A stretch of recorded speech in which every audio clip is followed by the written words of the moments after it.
I had a grandfather called Zvonimir. I thought that was exotic, but to have one called Charging Thunder. Charging Thunder for a granddad, magnificent. I know, and it's the irony that somebody who was a chief of the Lakota Sioux Nation should end up buried in a graveyard in Manchester. You know, he might as well have come from Venus. You know, the world that he had known and had grown up in was so alien, so foreign, and he came to a mill town and lived out the rest of his life, raised a family and died there. Joe, is the legend of Buffalo Bill, is that implanted in every American child's mind? Yeah, he's one of the main folklore people that we have.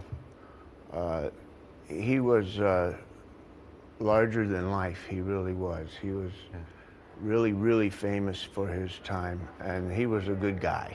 Here we see him communicating here. Fantastic sign language is developed here with his the man to his right there.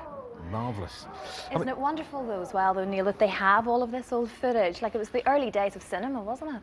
I know, but you have filmmakers like Mitchell and Kenyon who were in the north of England, who were filming events of that kind, because it was in its infancy, and if you had something as spectacular as Buffalo Bill, then the cameras were out the same way as they would be today. Yeah. But the cultural shock, so 1904, the season started for Buffalo Bill in Stoke-on-Trent. I mean, what must they have made of Stoke-on-Trent? And what did the people of Stoke-on-Trent make of them? They must be like men coming from the moon. Well, that's it. Clint, let's ask you, did you know they went on tour across the Atlantic? I have no idea, you know, but again, you know, it's a precursor of the Eagles, right? Cowboys coming to England. Yeah. It's when you picture what it was like. The trail. The Indians who came, you know, first of all, they had to be loaded onto ships on the other side of the Atlantic with bison, with the horses and all the rest of it. All the paraphernalia was brought. And to leave their world behind and come to places like Manchester, Stoke-on-Trent, London. But the Queen Victoria rode in the Deadwood stage, didn't she? Such the fascination. She was so taken with the Deadwood stage, you know, as in Calamity Jane, you know, the Deadwood stage is coming all over the place. She was so taken with seeing it enacted with the Indians attacking it, that she asked if she and other crowned heads of Europe could take the place of the whites in the Deadwood stage, and they were duly attacked by the Indians for at least one performance. Fantastic, Neil. Just going back to the Eagles, Joe, you joined in 1976, and the first album you worked on was Hotel California. Some album, I have to tell you, was in those days. I must, I must say, incredible song though, wasn't it? We've had a number of emails from our we have inundated, in fact, actually. But here's one from Claire Morris from Sussex, one of many, as I say, who wants to know how the lyrics came about. Do you remember? Do you remember any of it? Or? I think everybody wants to know what that secret, song is it? about, and we don't know.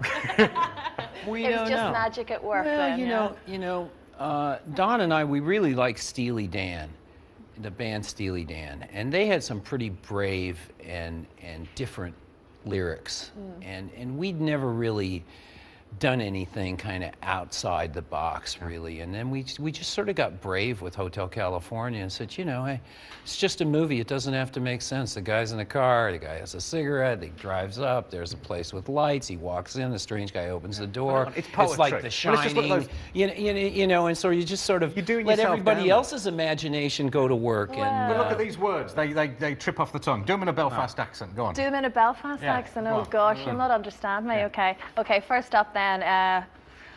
On a dark desert highway, cool wind in my hair. Oh, stop it. And the next one?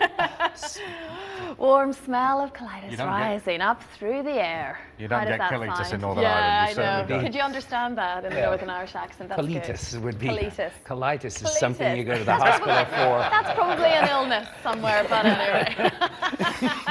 But your idea worked because people have speculated and asked about the lyrics ever since. Whereas if it had been something that just made straightforward sense, it wouldn't have been remembered the way it has, because it had a mythical quality about it. Look, another kind of writing now, letter writing. Giles Brandreth, a former member of Parliament in this country, feels very strongly about that. He's been mourning the decline of the fine art of letter writing.